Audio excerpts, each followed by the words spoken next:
هي الحلقات تحفظني بآيات من القرآن، هي الحلقات تملأني بحب المصطفى العدنان، هي الحلقات تحفظني بآيات من القرآن، هي الحلقات تملأني بحب المصطفى العدنان، وأخلص نيتي دوما لرب واحد ديان بروح ملؤها طهور.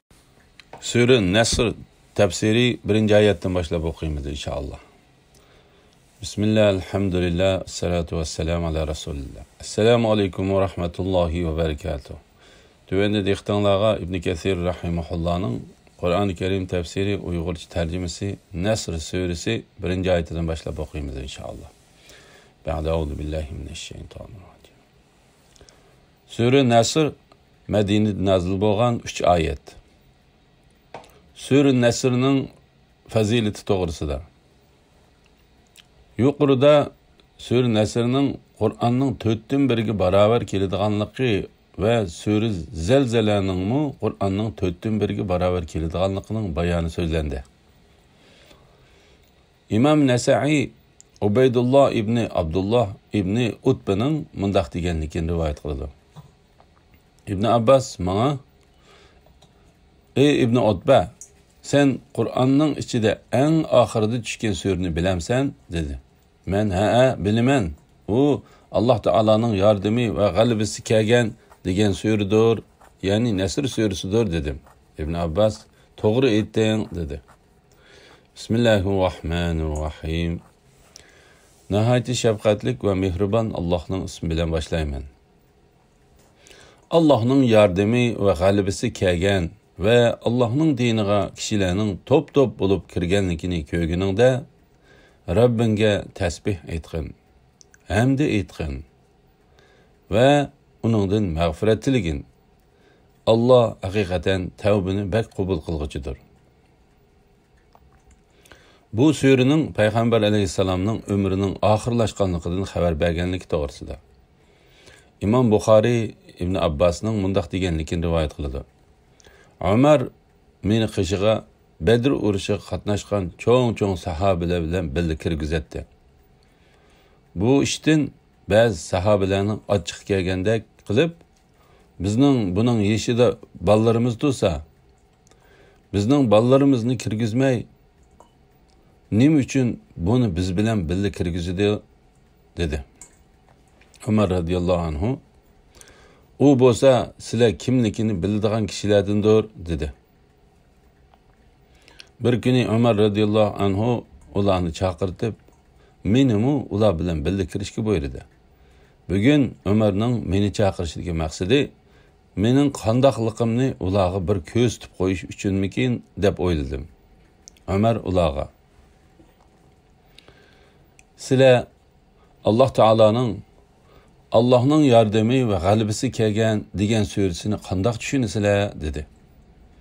Ularning ba'zisi Allah Teala bizga g'alaba ato qilgan vaqtda bizni o'ziga hamd aytishga va mag'firat talab qilishga buyurdi dedi. Ba'zilari hech narsa demay shukturdi. Ondan Umar menga: ey İbn Abbas, senmi bu sureni shundoq tushunamsan dedi. Men yo'q dedim. Umar: undaq bo'lsa sen qandoq tushunasan dedi. Men Allah Teala bu surede Peygamber aleyhisselamның ajlining kelganligini uningga bildirib qo'ydi deb qarayman ve men bu Allah Teala'nın yardımı ve galibisi kelgan ve Allah'ın diniga kishilarning top bo'lib kirganligini ko'rguningda degan oyati bo'lsa, mana bu sening ajlingning kelganligining alomatidir. Shunglashqa sen Rabbinge tasbih etgin, hamd etgin ve onundan mağfiret tiligin. Allah hakikaten tevbini bek kubul qilg'ichidir deganlik bo'ladi deb tushunaman dedim. Ömer radhiyallohu anhu: menmu bu sureni sen tushungandek tushunaman dedi. İmam Ahmad İbn Abbas'ның mundaq deganligini rivoyat qildi. Allah'ın yardımı ve galibisi kelgan degan sure tushganda Peygamber aleyhisselam bu yıl jenimning elindiganligini ko'nglim tuyuyotidu dedi. İmam Buxoriy Aisha radhiyallohu anhaning mundaq deganligini rivoyat qiladi. Payg'ambar alayhisalom Qur'onning buyrug'iga amal qilib, ruku va sajdasida ey Rabbimiz Alloh, seni barliq kamchilikdan pok deb bilamiz va sana hamd sano aytamiz. Ey Alloh, menga mag'firat ato qilsang degan duolarni ko'p qilatdi. Bu hadisni İmam Muslim, İbn Majah, Nasa'i ve Abu Davud qatorliqlar rivoyat qilgan. İzahat. Subhanaka Allahumma Rabbana ve bihamdika Allahumma maghfirli. İmam Ahmad Masruqdan Aisha radhiyallohu anhaning mundaq deganligini rivoyat qildi. Payg'ambar alayhisalom hayotining oxirgi kunlarida seni barliq kamchilikdan pok deb bilamiz va sana hamd sano aytamiz. Men Alloh taolodan mag'firat tilayman va uningga tavba qilaman deganni ko'p deydi va Rabbim haqiqatan mening ummatimda bir alomatni ko'radiganligimni menga xabar berdi va men shu alomatni ko'rgan vaqtimda tasbih aytishimga, hamd aytishimga va uningdan mag'firat tilashimga buyurdi. Allah haqiqatan tavbani qabul qilguchidir. Allah haqiqatan tavbani bak qabul qilguchidir. Men u alomatni ko'rdim. U alomat bo'lsa-mu Allah'ның yardımı ve g'alabasi kelgan va Allah'ның diniga kishilarning top-top bo'lib kirganligini ko'rganingda Rabbinga tasbih aytgin, hamd aytgin va uningdan mag'firat tiligin. Allah haqiqatan tavbani bak qabul qilguchidir degan oyatlarda bayon qilingan alomatdir dedi. Bu hadisni İmam Muslim rivoyat qildi. Izohat.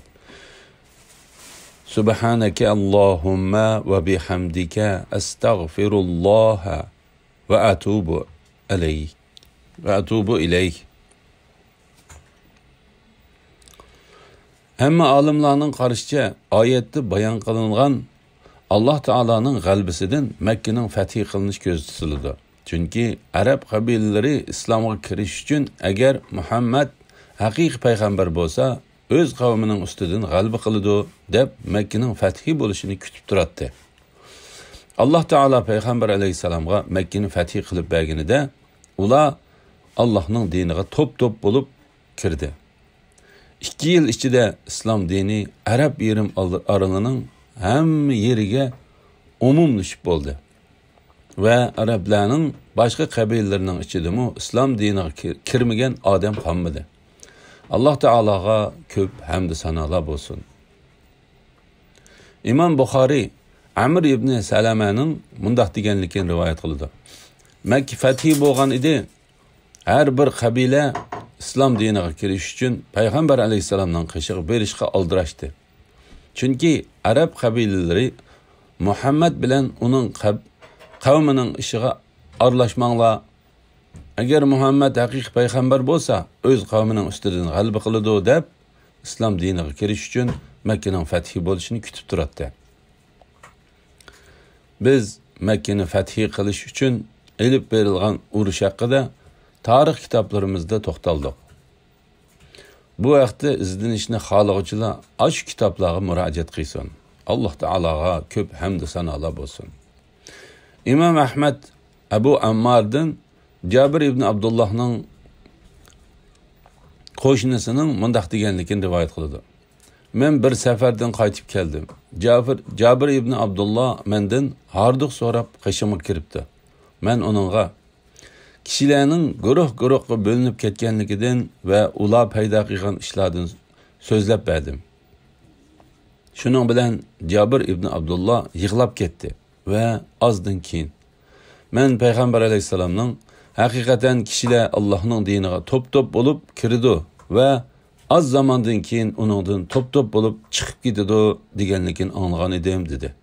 La ilaha illalloh Muhammad rasululloh. Alhamdulillah, Alloh taologa shukrlar bo'lsin. Shuning bilan sura Nasrning tafsiri tugadi. Ve sallallahu ala Muhammedu ve ala alihi ve sahbihi ve sellem. Esselamu aleyküm ve rahmetullahi ve berekatuhu.